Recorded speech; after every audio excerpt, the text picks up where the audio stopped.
তো hello friends, welcome my channel. আশা করছি তোমরা সবাই ভালো আছো।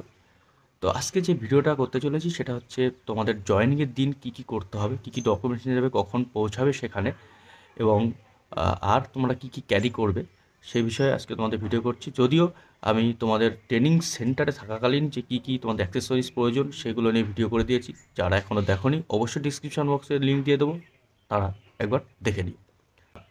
তার আগে চলো যে তোমাদের কার কোথায় ট্রেনিং হবে সে বিষয়টা কিন্তু অবশ্যই আমি আগে আমার চ্যানেলে দিয়ে দিয়েছি। তারপরেও একবার ওটা দেখে নিই, তারপরে এই বিষয়গুলো নিয়ে আলোচনা করা যাবে। তো তোমাদের জয়েনিং কিন্তু হতে চলেছে মার্চের ফার্স্ট উইক, অর্থাৎ 1-2 তারিখ থেকে হয়তো স্টার্ট হয়ে যাবে।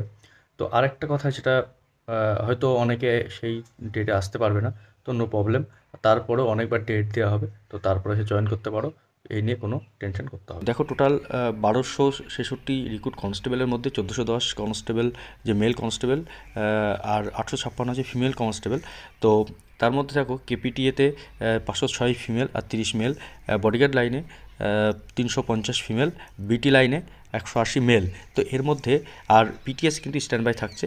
দেখো, বাদবাকি যে 1200 রিক্রুট কনস্টেবল থাকবে সেগুলো কিন্তু তোমার ব্যারাকপুরে ট্রেনিং হওয়ার কথা ছিল, কিছু অ্যাকোমোডেশনের প্রবলেমের জন্য সেটা এসটিসি সালোয়াতে অর্থাৎ মেদিনীপুরে কিন্তু হবে।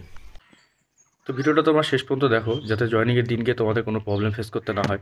তো প্রথমে যেটা বলি, ডকুমেন্টস কী কী আনবে। তো ডকুমেন্টস তোমরা প্রথমে যেটা আনবে, যে অরিজিনাল ডকুমেন্টস তো অবশ্যই সব নিয়ে আসবে, তার একটা করে জেরক্স করে নেবে। আর 12 পিস তোমাদের পাসপোর্ট সাইজ ফটো নেবে।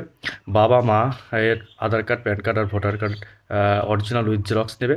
আর সঙ্গে যেটা নেবে ইম্পর্টেন্ট, সেই ইম্পর্টেন্টগুলো শুনে নাও। যে পিএস থেকে তোমাদের যে পুলিশ স্টেশন আছে সেখান থেকে কিন্তু তোমাদের জয়েনিং অর্ডারটা নিয়ে আসবে। সঙ্গে কেউ যদি আগে কোনো চাকরি করো, গভর্নমেন্ট সার্ভিস করো, সেক্ষেত্রে কিন্তু তার রিলিজ অর্ডার বা রেজিগনেশন লেটার কিন্তু তারা অবশ্যই নিয়ে আসবে। তো এগুলোই ডকুমেন্টস বলি। এরপরে তোমাদের কোশ্চেন থাকে বা কোয়ারি থাকে যে কখন তোমরা ট্রেনিং সেন্টারে আসবে। দেখো, যদি তোমাদের প্রথম দিকে র্যাঙ্ক থাকে তো অবশ্যই যে টাইমটা দেওয়া থাকবে 10টা বা 9টা বা 10টা দেওয়া থাকবে টাইম, তো সেই 9টা 10টার 5 মিনিট 10 মিনিট আগে বা পরে আসলেই হবে। আর যদি পরের দিকে তোমাদের র্যাঙ্ক থাকে তো অবশ্যই কিছুটা টাইম পরে আসতেই পারো।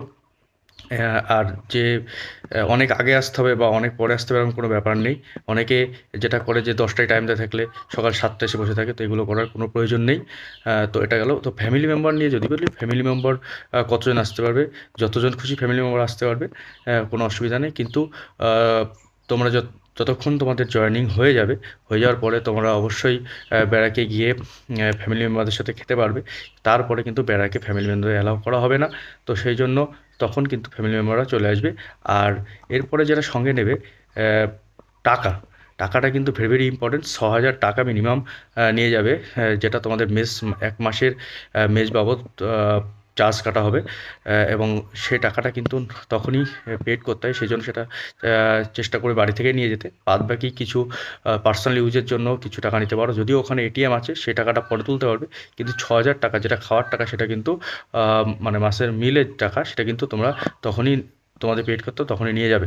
তো এছাড়াও যেগুলো নেবে, দেখো, ছাতা নেবে, কিছু খাবার নিয়ে নেবে, যেহেতু ফ্যামিলি মেম্বার যাবে, তোমরা যাবে, কতক্ষণ পরে তোমরা জয়েনিং হতে অনেকটা টাইম লেগে যায়, তো তখন কিছু খেতে পারবে কি না, তো তার জন্য কিছু খাবার নিয়ে যাবে, জল নিয়ে যাবে অবশ্যই। আর যেটা নিয়ে যাবে, যে আমি যদিও তোমাদের ভিডিও করে দিয়েছি যে ট্রেনিং সেন্টারে তোমাদের 1 বছরের 6 মাসের যে ট্রেনিং হবে, সেই 6 মাসের ট্রেনিংয়ে তোমাদের কী কী নিয়ে যেতে হবে। তারপরেও আরেকবার বলে দিই, ট্রাঙ্ক বা ট্রলি কিন্তু বেশি একটু বড় দেবে, যার ফলে সব কিছু সেখানে রাখতে পারো। ওখান থেকে কিন্তু এগুলো প্রোভাইড করা হয় না।